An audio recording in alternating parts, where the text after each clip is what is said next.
Businesses, cities, even countries were shut down by disease traced to a wildlife. His all for the elimination of what has been described as the world's most vicious rule of the unjust and man's inhumanity against man. He was born July 18, 1918 in Mvezo, South Africa. Educated and trained as a successful legal practitioner, he took up the gauntlet of a human activist against segregation by the minority white supremacist in South Africa. At the climax of his trial for treason, orchestrated by the minority South African government, the great crusader for democratic equality was prepared to pay the supreme sacrifice to establish majority rule in his native land.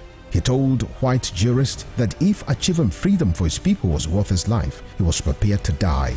Nelson Mandela spent 27 years in Robben Island, described as the most notorious prison in the world.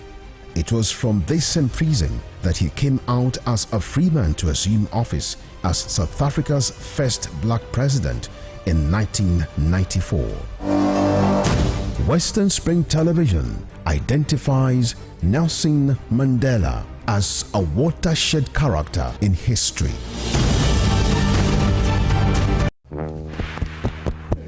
It's hot. I know we all love meat. That's some serious goat meat. Goat meat, chicken meat, cow meat, and bomo.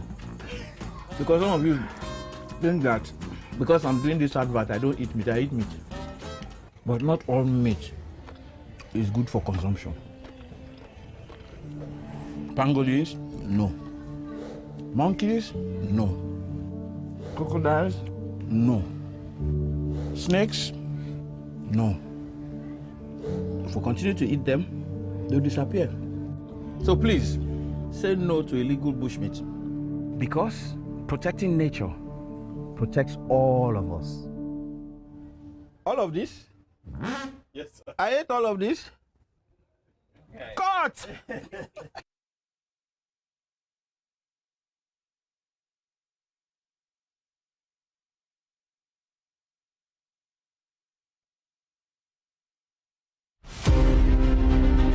The Berlin Conference of 1884 defined the configuration of Africa, which hitherto existed as a continent of multiple kingdoms and empires under native rulers.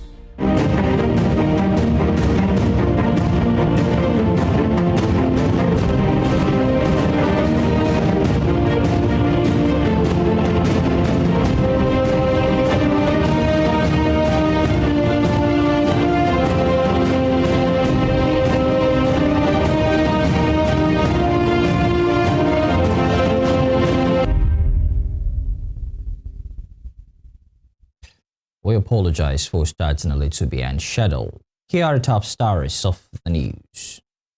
Gunmen attack an IPSS center in Kuru, exchange gunfire with security personnel.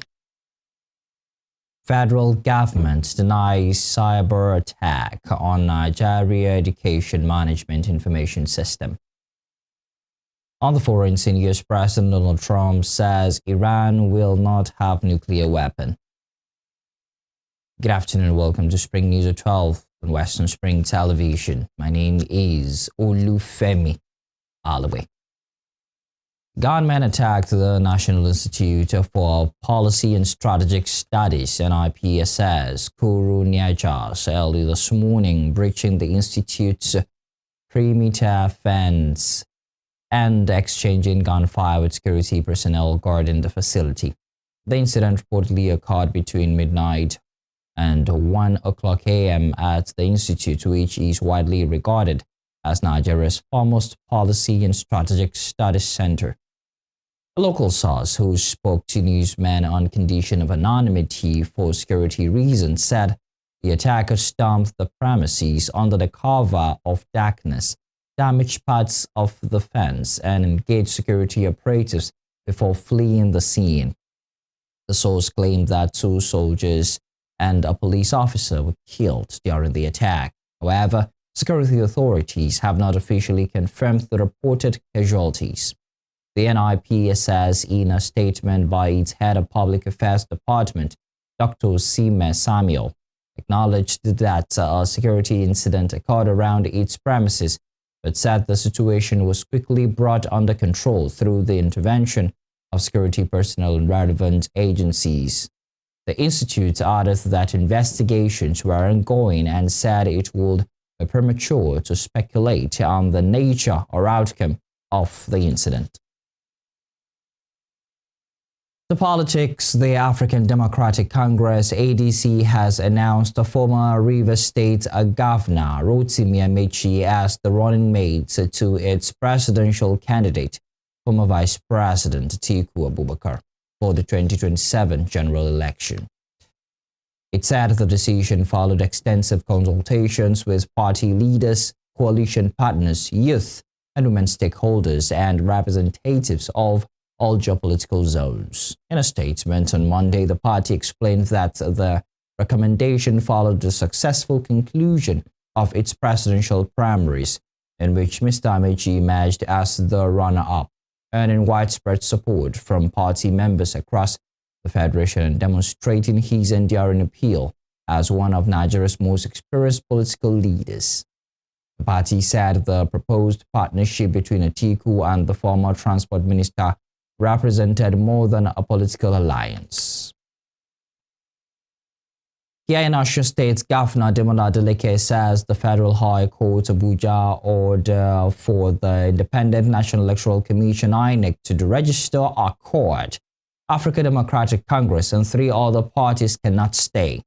He described the judgment as a violation of a subsisting order of the Court of Appeal and an abuse of court process.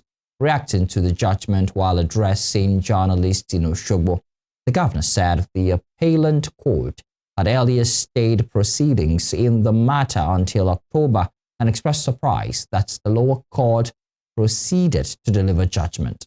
Despite the development, Governor Adeleke reassured supporters that the Accord party will remain on the ballot for the August 15 governorship election. He also welcomed the Federal High Court ruling dismissing an application seeking tenure elongation for local government chairman elected under the administration of former Governor Boyega Oyetola, describing the verdict as a victory for constitutional democracy. The governor called on the Inspector General of Police to direct the Osun State Police Command to withdraw security protection allegedly being provided to the former council chairman occupying local government secretariats across the state. Based on today's judgment, I therefore call on the Inspector General of Police to direct the Osun State Police Command to stop its current support for the yes and no chairman. I specifically direct the Commissioner of Police to stop providing further security cover for the illegal occupation of the council secretariat by the sacked chairman. I further call on the United Bank of Africa to stop its illegal collaboration and have taken necessary steps to right the wrong. It is on record that the Court of Appeal had stayed proceedings on the matter till October. We are therefore surprised that the lower court proceeded to act on a matter already acted upon by the higher courts. I call on Osun people to remain calm. The judgment cannot stay. Our court will be on the ballot. We will be on the ballot. And we will win resoundingly on August 15. I repeat, I call on Osun people to remain calm. The judgment cannot stay. I call. Moving on, 50 participants have graduated from the Osun Youth Impact Academy in collaboration with the United States Government Exchange Alumni Association of Nigeria, following the 3-month access to training focused on networking, entrepreneurship engagements, and digital literacy skills. This was the highlight of the maiden edition of the Osun Youth Impact Academy Ambassadorial Graduation and Training Program held in Osogbo, the Osun State capital. Marvelous Oka's report is presented from our studios. Apologies, we don't have that presentation. We'll get to bring that back shortly to you. Moving on, and in another development, the Federal Ministry of Education has denied reports that the Nigeria Education Management Information System was hacked, insisting that the platform remains secure and that no cyber incident occurred.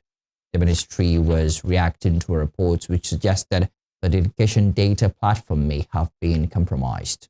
In a statement by Director of Press and Public Relations, Folashade Boriowo, the ministry described the report as inaccurate and misleading.